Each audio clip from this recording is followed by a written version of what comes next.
Welcome back to the deep dive. Today we are opening a massive file on a topic that really affects millions, but it's so often misunderstood or just, dismissed as simple shyness. Yeah. We're talking about non-fluent speech, and we've pulled together a huge stack of sources, interviews, clinical reports, really moving testimonials. And a lot of it centers on this therapeutic approach called NOA-MOA, which translates to new speech. Right. And our mission today for you, the listener, is really essential. It's to get a quick, but also a really deep understanding of why some people struggle to speak.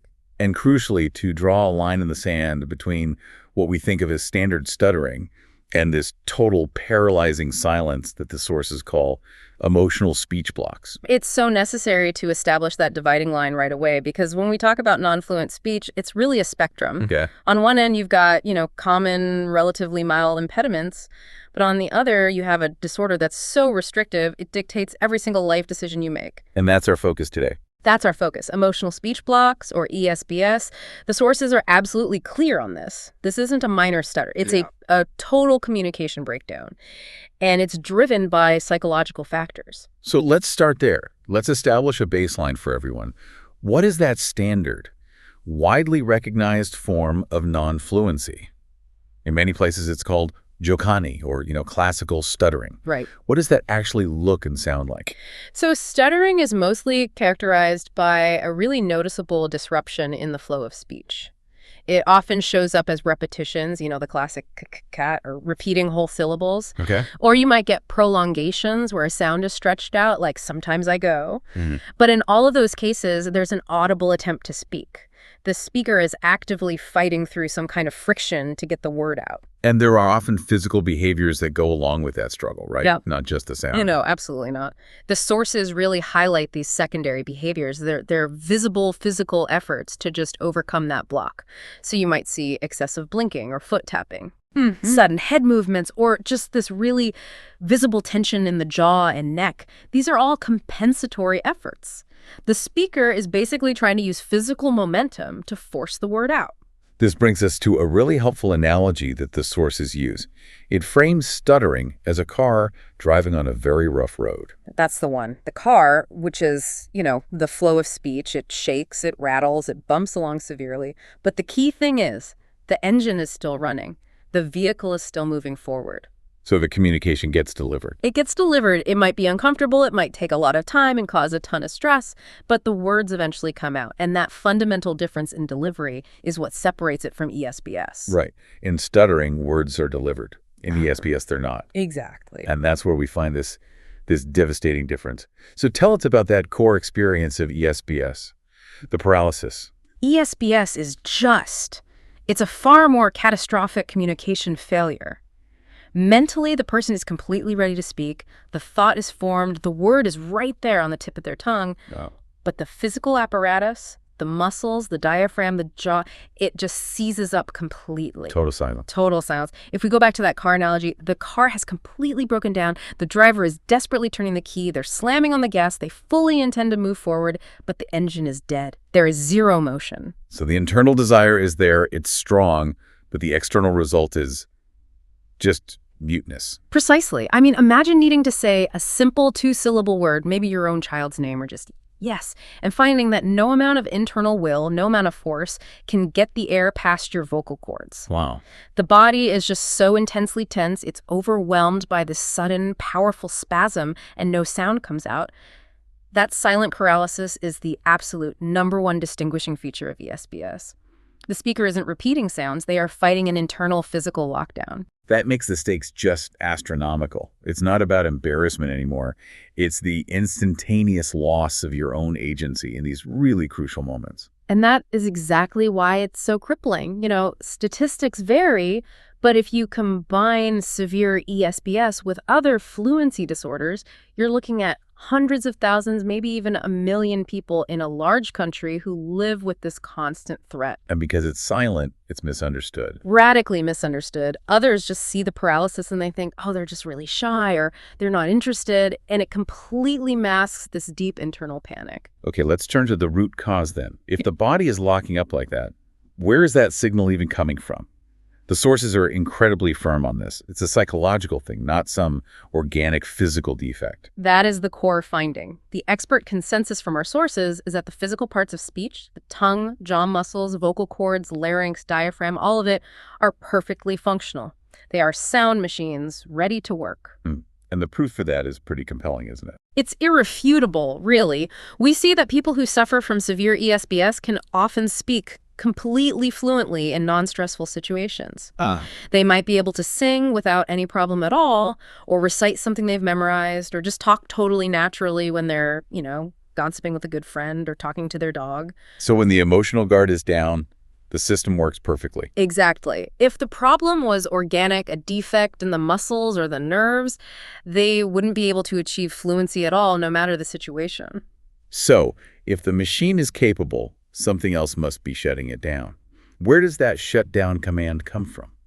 It originates in the brain's emotional processing centers, specifically the limbic system, which includes the amygdala, the body's alarm system. Right, the fear center. The sources describe this instantaneous, overwhelming reaction to the anticipation of a communicative confrontation. The anticipation, so not even the communication itself? Exactly. The brain perceives the environment, say a classroom or a job interview or even just a crowded shop, as hostile or threatening. It's not rational, it's a learned trauma response. And that triggers the fight or flight response. Which leads to this massive involuntary release of adrenaline and cortisol. And that's where the physical symptom comes from. A powerful spasm or a strong contraction that starts deep in the diaphragm, locking the breath, and then it travels all the way up, tightening the throat, the jaw, and the lips. So the body is essentially bracing for impact, for perceived danger. Yeah. But the danger is just the act of speaking. Yes. The body is prioritizing survival over communication. It causes this complete physiological tightening. The mouth is ready to form the word, but the power source, the controlled expulsion of air, is choked off right at the diaphragm. And this fear actually has a name, doesn't it? It's called logophobia. Logophobia, the paralyzing terror of speaking itself. And it is the fuel for the ESBS fire. We saw data in the source material that showed nearly half, almost 50% of the students starting this new speech therapy reported suffering from this profound fear. It's a psychological trauma that dictates the body's physical response. That feedback loop must be absolutely terrifying to live through. The block creates silence, which reinforces the fear of failure, which then increases the anxiety, which makes the next block even more likely. It's a vicious spiral. And it can be triggered by seemingly harmless things like the initial sound of a difficult word. One person, Daniel, who we'll talk more about later, he shared how the strong vowel sound in his own name, Daniel, was such a trigger that just the act of introducing himself could result in total paralysis. He would just dread that moment when a teacher would say, okay, state your name. It turns the simplest social interaction into this high-stakes performance. Now, is this recognition of this specific kind of block a new thing, or is this something people have been observing for a long time? The sources give some fascinating historical context here. It shows this struggle is ancient, and it was recognized as different from simple repetitions centuries ago. Right. Think about Moses in the book of Exodus. He described his problem not as repetition, but as having a heavy mouth and a stiff tongue. That sounds exactly like a block, a physiological inability to push the word out. A paralysis. A heavy mouth is the perfect description for a jaw that's just locked rigid with tension. It is. And even earlier, the sources point to Greek philosophy. Aristotle, thousands of years ago, already had a system for this. He used the term tralos for simple repetition or lisping, but he had a separate term, iskophonos, specifically for the voice blockage, the silent, profound paralysis. So the awareness that there's a difference between struggling to say a sound and being completely unable to produce a sound is, well, it's not new at all. Far from it.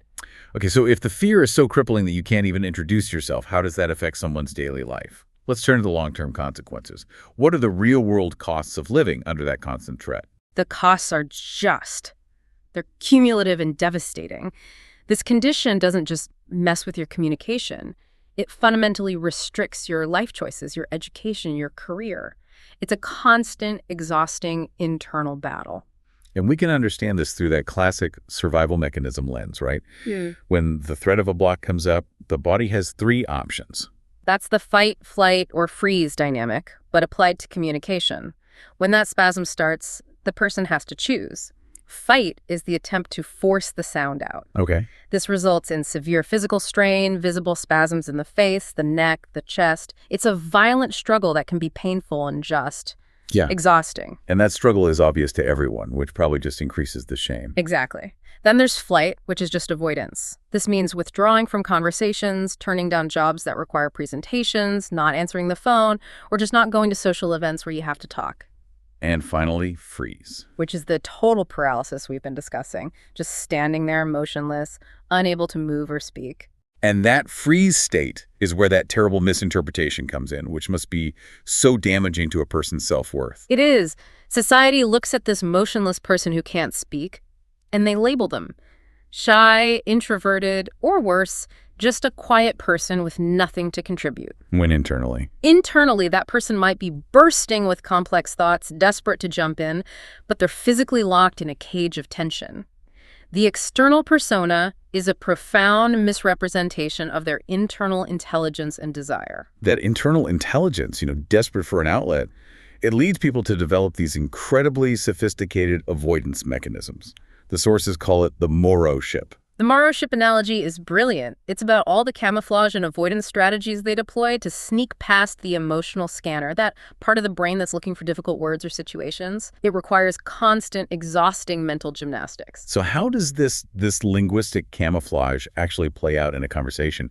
How deep does this word substitution go? It's exhausting because every conversation becomes a linguistic minefield.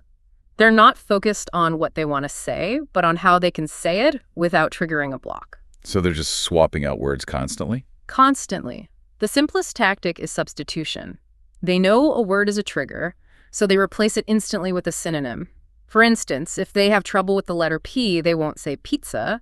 They might ask for Italian flatbread or something similar. It sounds like they have a real-time thesaurus just running in their head at all times. That's a good way to put it. The sources give so many examples. One student had immense trouble with the strong D sound in Dzień dobry, which is Polish for good day. Right. So every time they approached someone, they'd just substitute the safer, less stressful hi.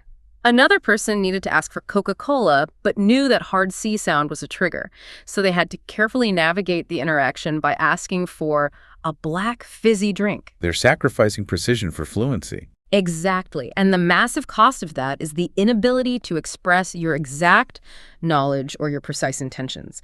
If you're constantly substituting words because of phonetic fear, your thoughts are being filtered and distorted. You can't argue a precise point. You can't express a nuanced feeling. You can't give detailed instructions. You're just communicating a watered-down, safer version of your genuine self. And that intellectual distortion must take a heavy academic and professional toll. The sources have some just heartbreaking case studies on this. These stories are so important for understanding the gravity of it. Take Micah's, a student in medical school. Medical school is all about oral presentations, patient interviews, high-pressure exams. Right. Micah's fear of the block was so profound that for group projects, he was forced to assign all the speaking roles to his colleagues. So he just became the silent partner, unable to actually voice his own expertise. That's right. His contribution was limited to the immense written and prep work, the research, the drafting, the background analysis. He was brilliant on paper, but when it came time to defend that knowledge orally, he was trapped. The result, he consistently got lower grades. And not because he wasn't competent. Not at all. It's because he was physically unable to express his knowledge when it mattered most. It's just a sheer injustice, judging intellectual merit based on fluency that's controlled by anxiety. That's a huge systemic failure. His potential was literally capped by a psychological barrier. Absolutely. Another really compelling case is Hubert, an engineering student. He recalled his engineering thesis defense, which, by his own account, was pure torment. He had severe blocks, was cutting off words, forcing these clumsy substitutions that just failed to convey the technical precision of his design. A nightmare. And what changed for him? Post-therapy, when he defended his master's thesis, he said it was like night and day. He spoke with certainty, with calmness, articulating these complex technical ideas without that crushing need for linguistic camouflage. So the confidence that came from knowing how to speak allowed his actual intelligence to finally shine through. Precisely. It wasn't that he suddenly got smarter. It was that he was suddenly free to express the knowledge he already had. And then there's the story of Marta, whose fear literally dictated her entire educational path. Can you expand on that? How did ESBS lead her to completely change her career plans? Marta's dream was to go into business and marketing fields that demand constant, confident public interaction. But the anxiety linked to that level of speaking was so overwhelming that she abandoned that dream entirely. What did she do instead? She opted for military school. Her reasoning was that in a military environment, communication would be structured, rigid, maybe less emotionally demanding than, spontaneous sales pitches. She thought the commands and formal language might be a kind of safety net. A completely illogical assumption, but Yeah. did it work? Tragically, no. The high-pressure setting, combined with the forced shouting and commands, it actually amplified her existing speech problems. Instead of structured communication easing her tension, the heightened stress just intensified the spasms. Her attempt to find safety backfired profoundly. Wow. And it just illustrates how deep the impact of ESBS runs. It doesn't just block a moment, it steers an entire lifetime. This whole cycle of avoidance and frustration, it brings us right to the shortcomings of traditional therapy. If the speech organs are fine, why do traditional speech therapists, who are often brilliant, struggle so much with emotional speech blocks? The sources are really clear on this. Traditional speech therapy is incredibly effective for physiological issues, articulation problems, tongue placement, phonetic stuff. The problem is one of environment and focus. So in the clinic, the trigger is gone. Precisely. The therapist's office is a safe, warm, clinical bubble. The stress level is zero. The amygdala is quiet. So what happens? The student often speaks completely fluently for the entire hour of therapy. They have perfect articulation, perfect breath control, flawless rhythm. But the second they step back out into the emotional jungle of daily life, the block comes roaring back. There's a perfect example given by one participant. They said they could speak fluently to their therapist for 60 minutes, but immediately after leaving the office, they couldn't even successfully ask the bus driver for a ticket. The confrontation, no matter how minor, triggered the spasm. Traditional therapy fails for ESBS because it doesn't train the core issue, emotional control under real-world stress. They're practicing the mechanics without addressing the mental malware that's shutting down the whole system. Exactly. The focus is on articulation or breathing exercises, which are irrelevant if your emotional center is generating a full-body seizure. The crucial insight is that if the trigger is emotional stress during human interaction, then the training must take place under that precise type of stress. This brings up a really critical question. If the sources are claiming that ESBS is a powerful, ingrained bad habit and not an organic disease, isn't that a bit controversial in speech pathology circles? Does the data really rule out any physiological predisposition to tension? That is an excellent and challenging question, and the practitioners of this method, they're well aware of the controversy. They argue, based on decades of their own empirical evidence, that while some people might have a heightened predisposition to tension, maybe a more reactive nervous system, the way that tension manifests as a speech block is a deeply learned reinforced pattern. So the pattern is the habit. Yes. They anchor their whole philosophy in the fact that sufferers can speak fluently in certain contexts, like singing. If there were a primary organic fault in the neurological wiring for speech, that fault would be there 24/7, whether they were singing or talking to a cashier. Okay. Since the fluency is restored under relaxed circumstances, the structural capability is proven. Therefore, they conclude, the blockage itself is a maladaptive response, a habit that's been tragically reinforced over and over by trauma and avoidance. So if the block is a deeply ingrained emotional habit, how on earth do you replace it? This leads us right into the heart of the Noamura, the new speech solution. The foundational philosophy is that you can't cure a habit in the medical sense. You have to systematically override it. It's a process of radical habit replacement. The old broken channel, that pathway that links the anticipation of speech with an immediate physical spasm, it has to be abandoned entirely. And in its place, they build a totally new neurophysical pathway. That's the core metaphor, creating an alternative channel. The student has to learn to speak anew, almost as if they were learning a foreign language from scratch, but in their own native tongue. And this process requires a conscious, radical shift in priorities. Which is? The technique demands the constant connection of speech with intense relaxation and complete body control. So relaxation is the priority and speech is secondary. Absolutely. The trainers drill this into them. If you prioritize getting the words out fast, the old tension will inevitably come back. But if you prioritize maintaining a profound physical calm, what they often call luz or looseness, the speech will follow naturally and fluently. The student has to learn to control every movement, every syllable, and crucially, maintain a stable, controlled diaphragm and breath support. So what does that conscious control actually look and sound like in the beginning? It must be awkward and really demanding. It's intensely taxing. It requires absolute focus, which is why the initial phase is so slow. Speech is intentionally delivered at a highly controlled, very calm pace. They're taught specific techniques to make sure that relaxation is maintained, often involving a slight intentional prolongation of sounds. Can you describe what that slight prolongation really means so we can picture the mechanics of it? Sure, it's a deliberate softening of the attack on the initial vowel or consonant. So instead of slamming into a word like hello, which risks a sharp, tense closure of the vocal cords, they might lightly stretch the first sound. Heh, hello. This subtle change prevents the buildup of tension and makes sure the flow of air is uninterrupted. It completely bypasses the old spasm response.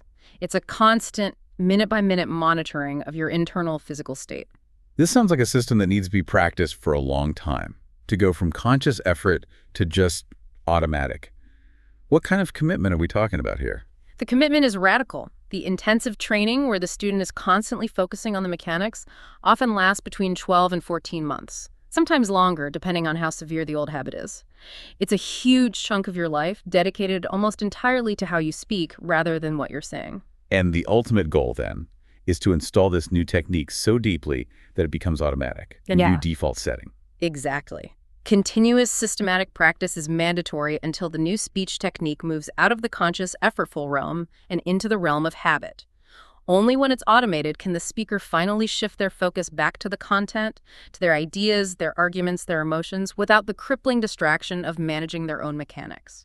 We've already established that practicing in a clinical bubble is it's a recipe for failure. So how does this no more method make sure the training is tough enough to survive the high-stress encounters of the real world? The mandatory real-world application is the most distinguishing and, frankly, the most terrifying element for the student. They have to perform missions outside the safety of the group. These missions involve deliberately seeking out the situations that used to be their biggest triggers. What are some examples of these high-stress missions? They're things most fluent speakers just take for granted. Approaching strangers in public to ask for directions, they call them city express missions. Making purchases in shops where the anticipation of that transaction is really high. And critically, mastering the telephone. Right, the fear of phone calls. That was mentioned as an almost universal trigger. Why is the telephone so uniquely terrifying for them? The telephone eliminates all visual cues. You can't read the other person's expression, and you know their entire focus is just on your voice. And crucially, the sources highlight that the ringing itself is often the most intense trigger. The sound of the phone instantly activates the amygdala, causing the heart to race and the diaphragm to spasm before the first word is even spoken. Wow.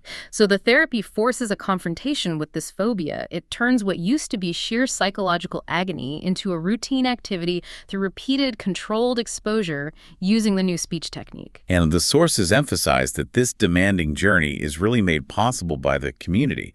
They aren't just sent out there alone. That's vital. The support network, the community of fellow students who share the exact same trauma, and the dedicated trainers, it provides immense strength.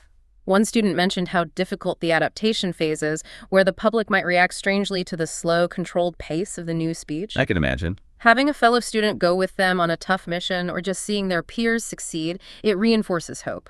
They refer to the Everest analogy. If others who started where I started successfully climb that terrifying mountain, then I can follow too.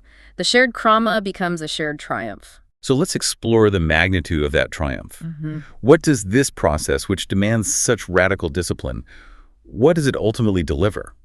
How does overcoming decades of paralysis transform a person's life? The transformation is described in truly powerful terms, like a rebirth or the start of a new chapter of life. Before therapy, their lives were defined by this constant negotiation with anxiety, systematic avoidance, shattered self-esteem, and just this internal feeling of being incomplete. A person robbed of their voice. And the change after. Freedom. The ability to reclaim their true identity. They go from saying only what comes out easily to proudly declaring, I can say anything I want regardless of the sound or the situation. And that freedom unlocks professional potential and allows for authentic personal relationships. The story of Andrzej really captures this shift. He went from being a social recluse to the master of the floor. Andres' struggle was so intense. His speech-related anxiety was so debilitating that he actively refused to meet friends for fear of blocking or having to explain himself. He just isolated himself. Post-therapy, his peers now describe him as effortlessly witty, engaged, and, yes, the master of the floor and jokes. He can do banter. He can do banter, he can engage in sharp dialogue without inhibition. His communication, which he once saw as the insurmountable Himalayas, is now a comfortable, joyful exchange. That story really underscores the magnitude of the change. But let's look at how that fluency translates into actual professional skills, using Hubert's example again. Hubert's success in his master's thesis defense is a perfect illustration. Before Noah Moa, his anxiety stopped him from fully articulating his brilliant engineering ideas. After the training, his ability to speak calmly and intentionally meant he could present complex data with crystal clarity, capturing all the nuances that had been lost before. Right. His success shows that mastering the mechanics of Luz, that calmness, directly translates to professional competence and confidence. And the success isn't just for adults. We also heard about younger participants, which shows it works across different ages. Victor, who started training around age 10, is a really compelling case for early intervention. He developed blocks after an initial stuttering problem. Now he's making public presentations and confidently interacting with strangers on his missions. Wow, at 10. And while the trainers stress that success is achievable at any age, they have participants over 50. Victor's early start means he avoids decades of deeply entrenched avoidance habits. His experience really highlights the role of the family during that intense training phase. That initial, slow, controlled speech must be jarring for loved ones to hear. It requires immense patience and education from the family. Victor's parents had to actively educate friends and relatives, asking for patience, explaining that Victor needed more time to express his thoughts, and assuring them that he was speaking new speech without stuttering and without blocks. That support is non-negotiable. It has to be there. The family has to support the difficult decision to abandon the old, comfortable failure and commit to the uncomfortable, slow path to success. Any impatience, any judgment, it can be devastating. Let's dig a little deeper into that fear of confrontation, specifically the power of past trauma, using Daniel's case. The sources say his block was made significantly worse by external aggression. Daniel's story is just heartbreaking, and it shows how ESBS can be born or amplified by specific traumatic events. He experienced escalating blocks, and they were particularly triggered by an aggressive teacher in his school years. He recalled one devastating moment in the school cafeteria where the teacher publicly singled him out, repeatedly demanding his name. Trapping him in his paralysis in front of everyone. Exactly. The source material captures the brutal emotional weight of it, the aggressive demand, the resulting silence from Daniel, and then the sound of the crowd beginning to laugh at his inability to speak. That public shaming reinforced his logophobia and deepened the trauma, turning simple speech into moments of high panic and seizure. Yet his journey after therapy is described as almost unbelievable. It really is. Daniel moved from severe visible physical blockages at age 15, which were, sadly, captured on video too, at age 26, speaking fluently in live television interviews, actively promoting the method that changed his life. So not only did he conquer his block, but he chose to enter the ultimate high-stress communication environment live broadcast to share his victory. And on top of that, he successfully launched a career as a masseur, a job that requires constant, soothing communication with clients. It's a powerful statement. Taking the very mechanism that caused his trauma public speaking and using it to advocate for his freedom. It demonstrates the complete overwriting of the habit. His ability to speak calmly, even under the pressure of a camera, shows that the Luz, the internalized physical relaxation, has become his new automated response, entirely replacing that old paralyzing spasm. You know, it seems like ESBS sufferers who finish this difficult training often emerge as communicators who are objectively better than the average fluent speaker. They absolutely do. This is a fascinating conclusion the sources hint at. Fluent speakers, we often rely on instinct. We don't think about the mechanics of breath support or pace or intentionality. Right. The ESBS graduate, however, has been forced to master relaxation, body control, and the precise link between thought and deliberate, calm delivery. The struggle forces a discipline that elevates their overall communicative effectiveness. They speak slowly, calmly, with intention. Precisely. They have the discipline to choose their pace and maintain control, which makes them highly effective and clear communicators, whether they're speaking on the radio or closing a business deal. The core message here is that the problem is fundamentally solvable through rigorous effort. Yeah. As one participant over 50 noted, their only difference from someone who's always been fluent is that they simply have to keep practicing the technique until it's completely automated. ESBS is a habit, not a fixed neurological destiny. That provides so much hope for anyone struggling with communication barriers, no matter their age or the history of their trauma. It really does. It proves the human nervous system is capable of retraining, and that psychological habits, no matter how entrenched, can be abandoned when you replace them with a positive, disciplined alternative. The whole model rests on the plasticity of the brain and the body's capacity for control. Okay, let's wrap up this deep dive by synthesizing these core insights into emotional speech blocks.